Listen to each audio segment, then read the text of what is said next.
A população cristã estava crescendo. Diocleciano, na metade do século III da era cristã, faz a última grande perseguição aos cristãos e o feitiço se volta contra ele. Ele persegue os cristãos e, ao término das perseguições, a população cristã já era maior do que antes das perseguições. O governo romano percebe que não adiantava perseguir mais. Era preciso conviver com os cristãos. Em 313 d.C., o imperador romano chamado Constantino, o mesmo que fundou a cidade de Constantinopla, lá na Turquia atual, resolve legalizar o cristianismo. Ele legaliza o cristianismo por um motivo muito simples. Não era possível perseguir uma população que já chegava a quase metade da população do império. Era melhor conviver com eles, era melhor aceitá-los, não é? Alguns dizem que Constantino se converteu e por isso legalizou o cristianismo. Não é verdade. A maioria dos historiadores respeitados vai dizer que Constantino nunca se converteu ao cristianismo. Alguns historiadores dizem que pouco antes de morrer Constantino teria se batizado, mas não é confirmado isso aí.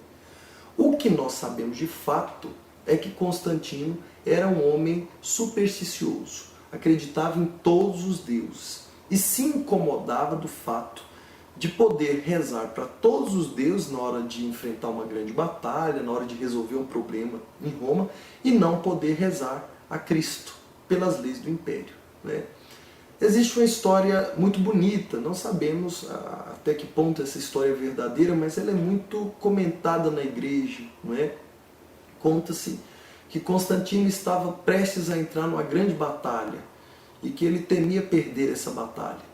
E que, dormindo no acampamento de guerra, Constantino, antes de se deitar, resolveu pedir a bênção a todos os deuses que ele conhecia, para fazer uma boa batalha.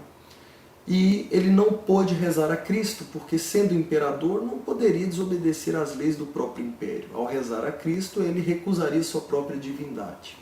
Então ele reza a todos os deuses e fica pensando, poxa, e se Cristo me castigar, porque eu não rezei pedindo a bênção para ele também? Mas ele se deita obediente às leis, não pede ajuda a Cristo, né? No meio da noite, conta-nos a tradição, nós não sabemos se essa história é verídica, Constantino diz que acordou de repente por um homem muito grande, muito bonito, que emitia uma energia muito forte e que, ao tentar se levantar para ver quem era o homem, ele acabou caindo de joelhos diante do homem.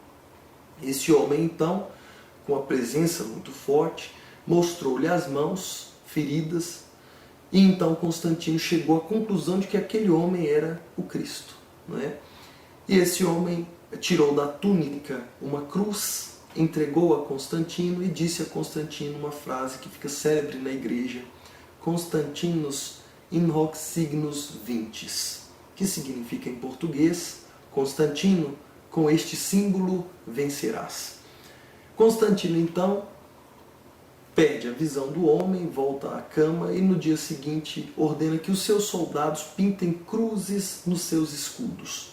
Ele então vence a batalha e, ao se retirar do campo rumo à cidade de Milão, chegando a Milão, em agradecimento a essa visão, a esse homem que teria aparecido para ele, que ele considerava ser Jesus Cristo, ele teria baixado o famoso Edito de Milão de 313 d.C.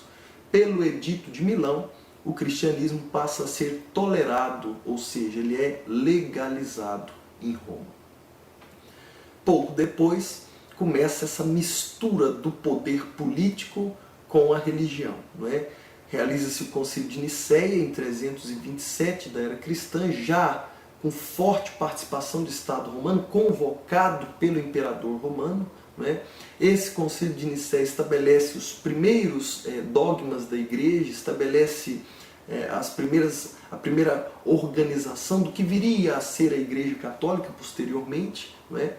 E anos depois, em 390, o imperador Teodósio baixa um decreto chamado Edito de Tessalônica. Edito significa decreto imperial. O Edito de Tessalônica, de 390 d.C., oficializa o cristianismo. É um edito bastante duro, Por esse decreto, Teodósio obriga todos os seus súditos a se converterem ao cristianismo, declara que todas as outras religiões praticadas nas províncias do império eram loucura e blasfêmia, declara herético qualquer um que não concorde com a doutrina cristã, avisa que estes que discordam serão punidos pela força de Deus, agora único Deus dos romanos, e pela força do Estado, que se empenharia em punir qualquer um que se recusasse a se tornar cristão e a venerar a Santíssima Trindade, como está no próprio edito, na letra da lei. Né? A Trindade seria agora considerada sagrada. Né? Ora, senhores, por causa disso, o Império Romano vai viver a onda de conversão. Quem não se convertia era perseguido, punido. E o cristianismo cumpre uma triste jornada. Passa de perseguido a perseguidor. É uma lição que nós precisamos tirar. Não é? Uma fé que foi tão perseguida, os cristãos que foram queimados, jogados aos leões, não é? Maltratados, agora fazem o mesmo com os pagãos.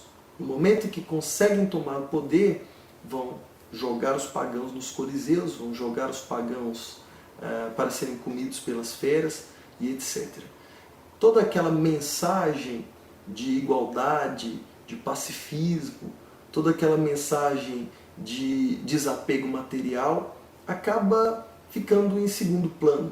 O cristianismo passaria a ser, a partir de então, uma religião de Estado. A Igreja Católica seria diretamente comandada pelo Estado romano. Houve muita briga entre as forças políticas e as forças religiosas. Santo Ambrósio, um dos líderes da igreja, chega a proibir o imperador de entrar numa igreja em Roma, não é?